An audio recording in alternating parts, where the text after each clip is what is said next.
para la detección de celos, va a ser clave para un programa reproductivo eficiente. Si nosotros queremos hacer un programa reproductivo de monta dirigida, aunque no utilicemos ningún tipo de hormona, más que incluso podemos llegar a utilizar lo que se conoce como efecto macho, que también lo vamos a ver a continuación, pues es importante que nosotros detectemos celos. ¿Cómo vamos a detectar celos?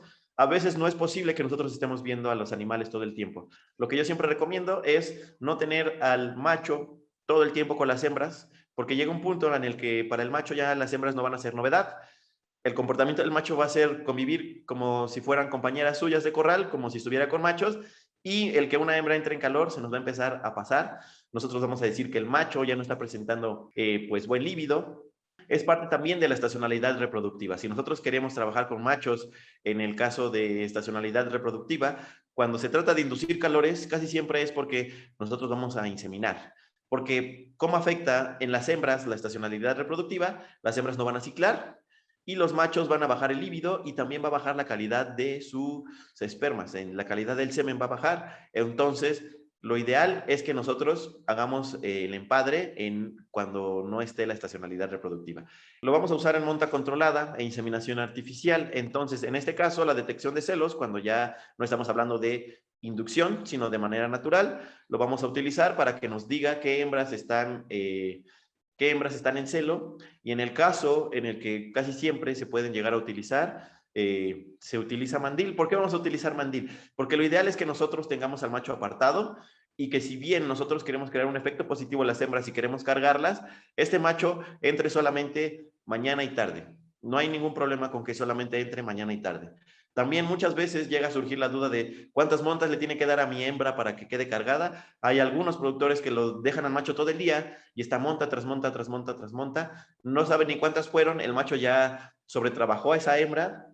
Entonces, si nosotros queremos un mejor control y que el macho no se sobretrabaje, lo ideal es que el macho dé 2 montas, máximo 3, con 2 montas es suficiente, si nosotros estamos seguros y hemos llevado a cabo en este caso, el macho tiene una buena condición corporal, el macho está en correcta salud, revisamos los testículos, no hemos tenido ningún problema con él, entonces nosotros podemos dar con 2 montas, que veamos que la monte 2 veces, hasta 3 veces, hay que lo deja 4 o 5 veces, lo ideal es que no sean tantas, sobre todo si vamos a tener hembras que estén constantemente entrando en calor, con eso es suficiente.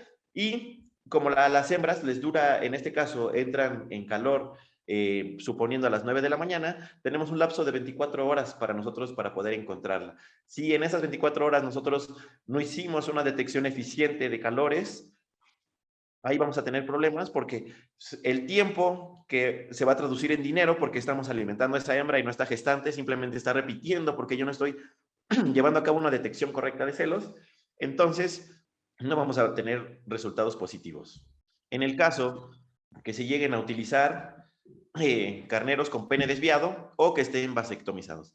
En el caso de nosotros como Granja Inders tenemos un macho vasectomizado que nos ayuda a detectar qué hembras están en calor. La vasectomía es un proceso quirúrgico que normalmente hacen los médicos veterinarios o tecnistas, en el cual simplemente es cortar conductos deferentes, ligar y con esto ya vamos a inhibir el paso de espermatozoides para que puedan montar a nuestras hembras.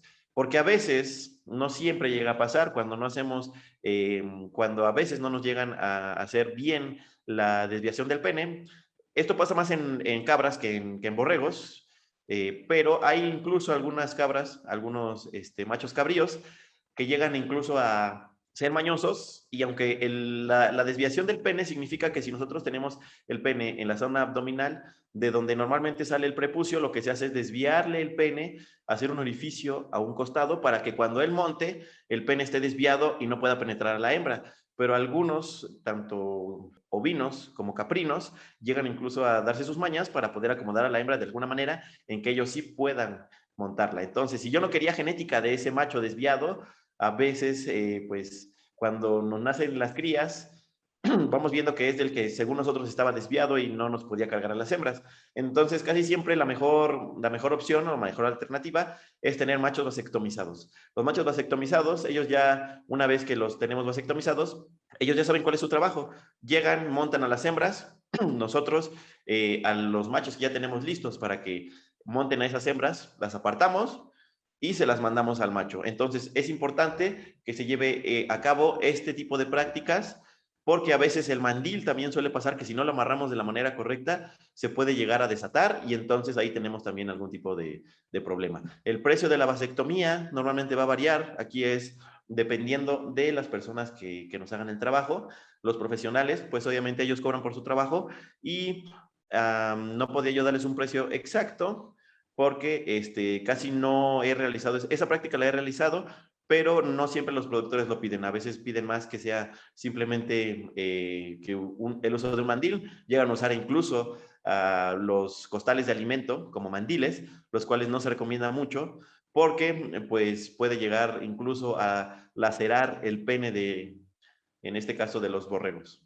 Cuando tenemos un macho, es importante. Normalmente, a veces, no tenemos muchas hembras y llegamos a tener dos machos. Si tenemos, puedo explicar un poco acerca de qué hacer si tenemos dos machos o si tenemos solamente uno. Si tenemos dos machos, lo que yo recomiendo es, normalmente un macho no siempre va a pasar, pero podemos llegar a tener un macho que tenga características fenotípicas y genotípicas mejores que el otro. Entonces, uno lo podemos utilizar para la detección de celos y el otro para las montas. En dado caso que podamos ver si los vamos a sobrecargar con el número de hembras, entonces podemos intercalarlos. Cuando solamente tenemos uno y nada más que uno, entonces ahí sí lo que podemos hacer es utilizarlo mañana y tarde con las hembras para producir un efecto macho y también para, en este caso, para no sobretrabajarlo y que no esté todo el tiempo con las hembras y las esté persiguiendo y persiguiendo, porque llega a pasar, y de manera natural es un comportamiento que tienen, les llega a gustar más una hembra que las demás. Entonces, ¿qué pasa ahí? Empieza a corretearla. Aunque la hembra no esté en calor, no deje la monta, el borrego empieza a correr, se empieza a cansar demasiado y entonces va a tener ahí un sobretrabajo porque no lo estamos manejando de manera adecuada. Otro dato importante y que casi no se menciona es que también existe el uso de hembras androgenizadas. Para algunos este término puede que no sea muy conocido, pero en este caso las hembras androgenizadas se utilizan también para lo que es la detección de celos.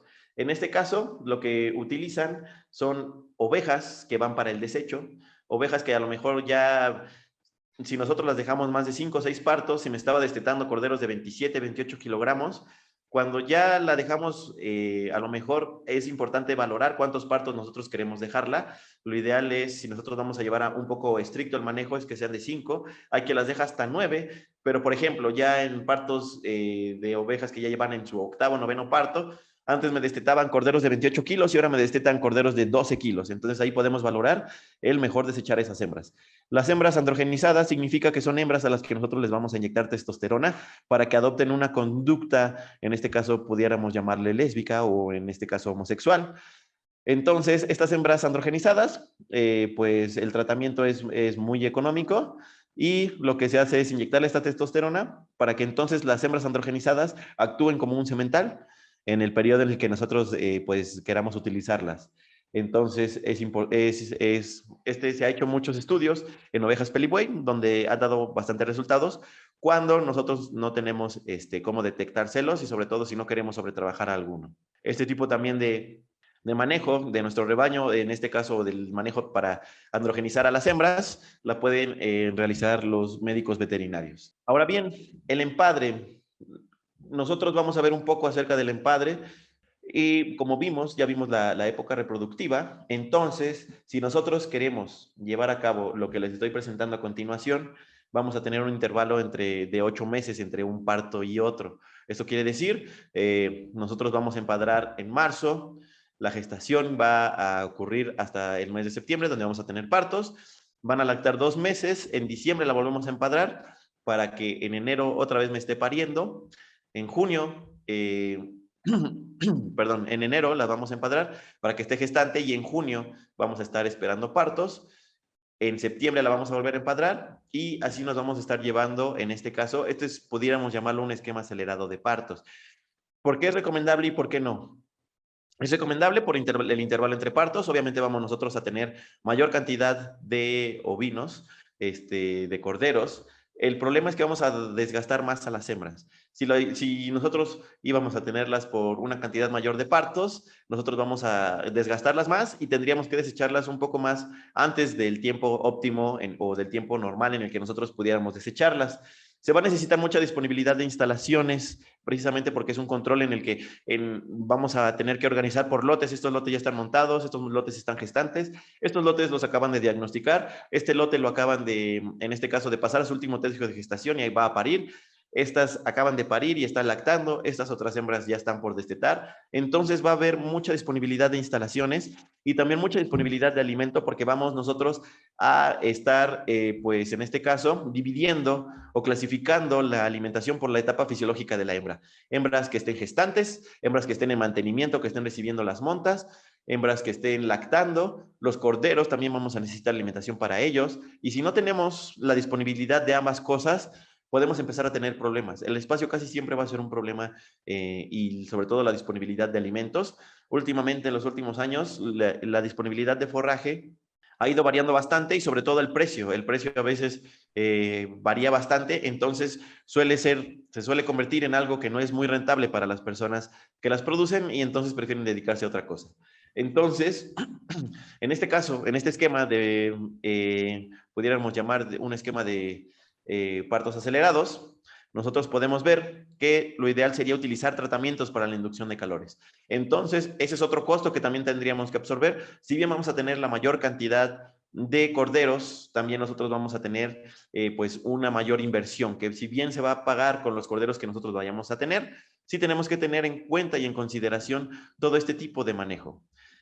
¿Cuántas instalaciones son recomendadas? Más adelante la vamos a ver, pero por ejemplo, si nosotros nos vamos adelantando un poquito, más o menos lo ideal y por bienestar animal, que como ustedes saben, el bienestar animal es lo que últimamente ha tomado mucha fuerza y es lo que son las reglas que nosotros tenemos que seguir para que los animales estén en óptimas condiciones, tanto de alimentación como de espacio. Hay quienes recomiendan hasta mínimo 2 metros cuadrados por animal y en otras explotaciones, o lo que yo casi siempre había estado manejando, es 1.2 metros por metros cuadrados por borrego. Esto en caso de estabulados, no he tenido yo problemas de tanto de estrés, siempre y cuando se respete la carga. Si respetamos la carga por corral, no vamos a tener nosotros ningún problema. En este caso, en esta forma de trabajo, pudiéramos llamar de un esquema acelerado de partos, es importante, alguien menciona que cómo va a pasar con el secado de las borregas, porque si bien es importante que nosotros las sequemos, nosotros lo que necesitamos aquí, no vamos a necesitar como tal secarlas. ¿Por qué? Secarlas sí, pero si nosotros, sobre todo, la parte del secado también es para que nosotros recuperemos a las hembras, para que nosotros les recuperemos la condición corporal que pudo llegar a perder con la parte de la lactancia. Entonces, lo que se hace normalmente aquí con el aseguramiento y la disponibilidad del alimento es que una vez que estén lactando no bajen la condición corporal, no la bajen para que nosotros podamos volver a empadrarla. Borregas que están lactando, nosotros pueden estar en proceso de secado, pero ya las estoy empadrando. Son ovejas que no me bajaron de condición. Si alguna me bajó de condición, sería probable o lo ideal sería esperarme a que venga el otro lote de hembras que voy a empadrar, pero lo ideal es que no bajen de condición corporal a pesar de que estén lactando para una o para 2 crías. Entonces, eso que va como consecuencia, pues van a ser en este caso la disponibilidad de alimento que esté constantemente pues hecha. Como nosotros vamos a secar a las hembras, en algunas explotaciones las secan restringiéndoles agua, solamente dándoles paja. En otros casos, y como se suele llegar a hacer, es con una ordeña diferida en días para que las hembras se estén secando, pero en ese proceso ya se están empadrando y sin ningún problema nosotros podemos hacerlo sin generarles problemas pues secundarios como lo pudiera ser mastitis. En este caso, todas las dudas que sean de instalaciones las vamos a ver en la parte de más adelante. ¿Cómo los vamos a dividir? Necesitaríamos nosotros ver qué disponibilidad de material tenemos para poder dividirlos. Ahora bien, ¿cuál es un empadre tradicional? El empadre tradicional es exactamente cuando nosotros vemos que es la etapa reproductiva que acabamos de ver. Van a haber 2 alternativas. Aquí, ¿qué alternativa nosotros vamos a poder tener? Pues tratar de obtener 2 corderos por partos. ¿A qué me refiero con todo esto? A que este sistema hay quien dice que es malo porque pues obviamente nada más tenemos partos una vez al año. ¿Por qué es malo y no? A mí no me parece tan malo, siempre y cuando podamos tomar una de estas dos alternativas. O tratamos de obtener dos corderos en los partos. ¿Cómo los vamos a obtener? Si bien a veces el macho también nos va a representar el que nos dé partos dobles, nosotros podemos hacer que las hembras superovulen manejando lo que es el flushing. ¿Qué es el flushing? Lo vamos a ver más adelante. Pero en este caso, asegurando una buena alimentación, nuestra hembra va a superovular y nosotros podemos prácticamente garantizar que nos van a dar dos crías. Y lo vamos a hacer de una manera tradicional. A veces este tipo de empadre tradicional, como lo veíamos de manera general en la parte pasada, en la primera sesión, acerca de un sistema tradicional de producción de ovinos, pues este empadre se hace cuando nosotros, pues también es para autoconsumo, pero si nosotros aseguramos dos corderos por parto, obviamente vamos a tener oportunidad de comercializar. ¿Qué es lo que se dice y qué es lo que se piensa? Pues prácticamente un cordero va a pagarme lo que la hembra se comió en el caso de la gestación y lo que nosotros manejamos durante el empadre, y el otro cordero prácticamente sería ganancia. Mantenerlo, en este caso, otra alternativa es mantenerlo lo más natural posible. ¿A qué se refiere con mantenerlo lo más natural posible? A que tengamos pastos de buena calidad, para que tal vez no estemos suplementando muchos minerales, no estemos gastando mucho en suplementos, y eso es prácticamente es mantenerlo lo más natural posible. Tal vez que no se haga más que una vacunación al año, eso sería lo ideal. En dado caso, hay personas que ni siquiera vacunan una vez al año. Vienen las muertes de corderos y es cuando ya se empiezan a vacunar, a las madres también. Entonces, lo ideal es mantenerlo lo más posible si es que vamos a hacer un empadre tradicional. Y si no, si queremos hacer más o menos un esquema de partos acelerados, ver la posibilidad de, si bien no hacerlo en tres partes, hacerlo solo en dos y asegurar en este caso el espacio y la alimentación para ambas partes. En este caso, ¿qué técnicas de inducción y sincronización de células nosotros vamos a tener? Pues nosotros vamos a manipular, como ustedes saben, lo que es el ciclo estral. Vamos a tener un grupo de hembras fértiles, un grupo de hembras. En el caso también es importante mencionarles que a veces suelen llegar a ocurrir problemas con los machos debido a que los ocupan en edad que no debieron haberlos ocupado. Si bien en el caso de nuestros sementales, que nosotros con la raza que más hemos trabajado son raza Katahdin, los sementales suelen ser muy precoces, 7, 8 meses ellos ya están montando y me pueden presentar me pueden presentar gestaciones, pero todavía no están listos. Lo ideal es que nosotros esperemos de 10 a 12 meses. Les frenamos el crecimiento, les frenamos que puedan expresar las características genotípicas y fenotípicas que los animales traen. Entonces es importante que consideremos la edad de machos y de hembras. Las hembras, a veces, hay quien sin ningún problema las llega a utilizar cuando ya tienen el 70%. Cuando ya tienen más del 70% de su peso adulto, vamos ahí entonces a irnos con las razas y con los pesos que mencionamos anteriormente. Si ya tienen el 70% de su peso adulto, nosotros ya bien podemos meterlas al empadre. ¿En qué casos nosotros no las vamos a empadrar con base en el peso? Sería cuando nosotros tengamos o nuestra producción esté más enfocada a la producción de pie de cría. Cuando son hembras para abasto, cuando son hembras que van a producir corderos, cuando ya tienen más del 70%, hay quien lo maneja desde el 60%, pero lo ideal es que sea más del 70%. Si esa hembra adulta, si es una hembra Katahdin, lo voy a poner de ejemplo, me va a pesar 60 kilos cuando sea adulta, entonces cuando ella pese 42 kilos, ya la puedo meter a lo que es la reproducción. Lo ideal es que nos esperemos con las hembras a los 10 meses de edad.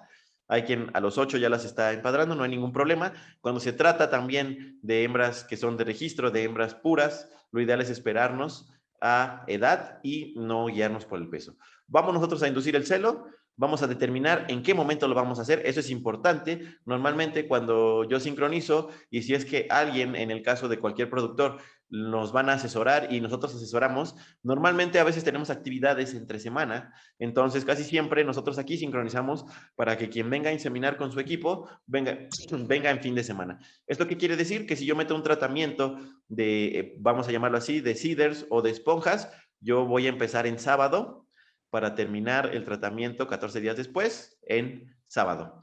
Y con eso ya aseguramos también que van a entrar en calor, van a estar listas mis hembras para un determinado momento. Y ya se les va a dar lo que es servicio, monta natural, monta dirigida, las mantenemos en empadre, o lo que es inseminación artificial.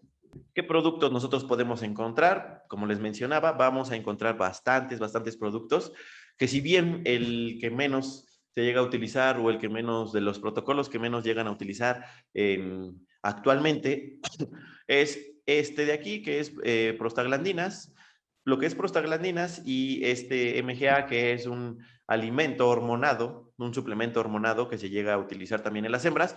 No se llega a utilizar mucho porque, una, es caro, y dos, no siempre podemos asegurar que todas las hembras van a comer la misma dosis. Si bien a veces también racionamos y formulamos dietas, no siempre todas las hembras van a comer de la misma manera. También parte de ello es el espacio que tengamos entre los comederos, pero a veces hay hembras que, si ustedes se dan cuenta, son más dominantes en los corrales, son más dominantes en los comederos. Por eso mismo, el uso de hormonales en el alimento no ha dado muchos frutos, no se utiliza mucho.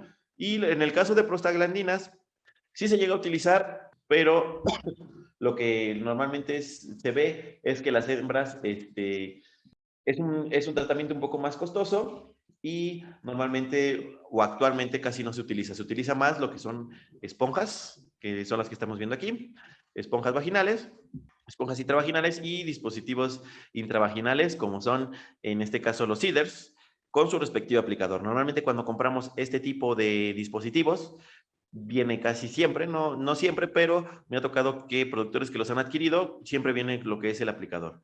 Entonces, para ambas cosas, la manera de colocarlos: para las esponjas se necesita un aplicador completamente distinto a este, debido a que estas van un poco más adentro. Sin ningún problema con el largo que tiene, lo ideal para que pueda insertarse en la vagina de nuestras borregas.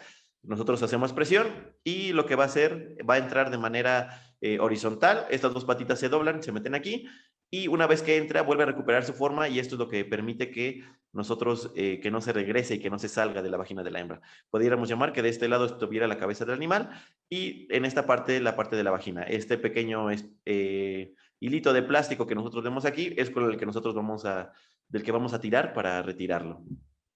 En el caso de la fertilidad, de momento en estudios se ha visto que no es un parámetro que afecte demasiado a lo que es la fertilidad.